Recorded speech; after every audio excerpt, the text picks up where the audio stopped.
But नानी भाई कहे कि देखो मां तो ई को हमारे पिताजी से कि अट्टे आने री कोई जरूरत कुन, क्योंकि मैं जानू मारे ससुराल वाले सिर्फ मायरो है, आपके आने से उन्हें कोई खुशी नहीं होगी। यदि आप खाली हाथ आए तो अट्टे हाथ हमारी बेइज्जती होना है, इससे अच्छा आप आओ ही मत। तो नानी भाई इतना बोल करके वहां से चली गई। अब वो जो कुकू पत्री है, वो कुकू पत्री जो तैयार हो गई है तो ले जाकर के दे दीजिए है श्रीरंग जी। अब श्रीरंग जी से कहे कि ये कुकू पत्री थे भिजवा दी। तो पहले के समय में कुकू पत्री देने और लेने रो काम जोशी जी रो हो, तो जोशी जी रो घणो सम्मान हुआ, मतलब अट्ठे भी और बट्ठे भी। तो जोशी जी को दोनों तरफ से अच्छी खासी दक्षिणा भी मिली। तो पूरे नगर के जोशी जी को बुला लिया।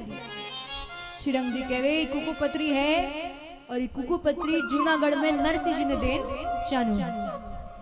अब सगला जोशी जी ने नरसिंह जी की स्तुति ठानी।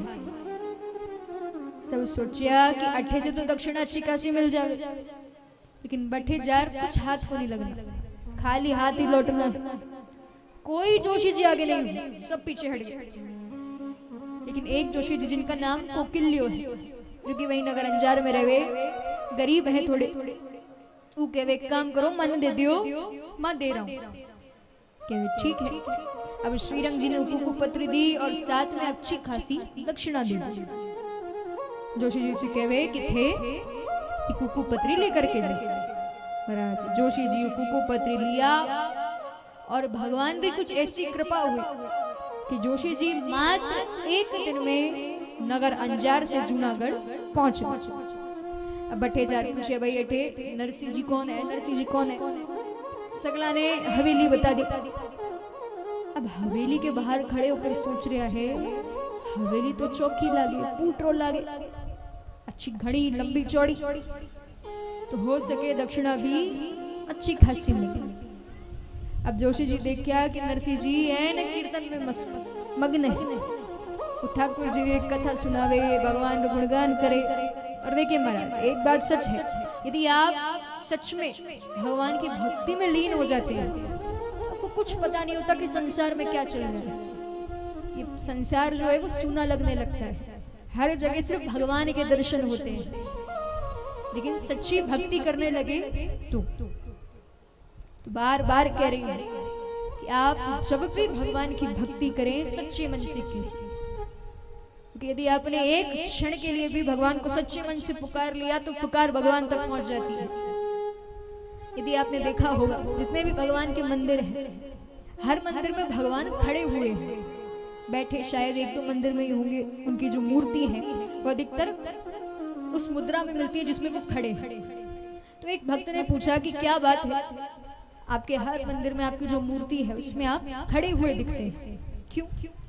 भगवान कहते हैं उसके पीछे एक कारण है। भक्त कहे कई भगवान कहे कि जब थारे जैसे भक्त माने पुकारे माने आन में देर क्यों नहीं हो जाए, इसलिए मैं हमेशा खड़ा रहूं। तो भगवान अपने भक्तों के बारे में इतना सोचे कि उनका कहना है कि अपना मान घटे घट जाए पर भक्त का मान ना घटते देखे। भगवान कहते हैं मेरा मान घट रहा है घट जाए, वैसे इतने कलंक लगे पड़े मेरे ऊपर, कोई माखन चोर कहवे, कोई चित्त चोर कहवे, लेकिन मेरे भक्तों के ऊपर संकट आवे तो ये माने सहन को नहीं हो। मेरे भक्तों ने कहा जी मैं कुछ भी कर सकूं, मेरा मान घट रहा है घट जाए, लेकिन मेरे भक्त का मान नहीं घटना चाहिए।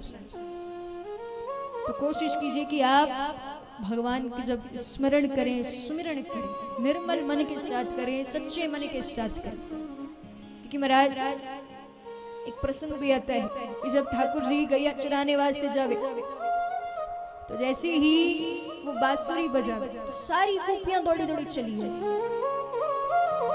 मतलब इतनी मधुर बांसुरी होती है भगवान की, यदि कोई गोपी चौके में काम कर रही है तो बटे सगला छोड़े दौड़ी दौड़ी चली आवे, तो यदि बगीचे में पुष्प तोड़ रही है तो वहीं फेंके दौड़ी दौड़ी चली आवे, यदि कोई कुएं में से पानी भर रही है तो बटे फेंका दौड़ी दौड़ी आवे।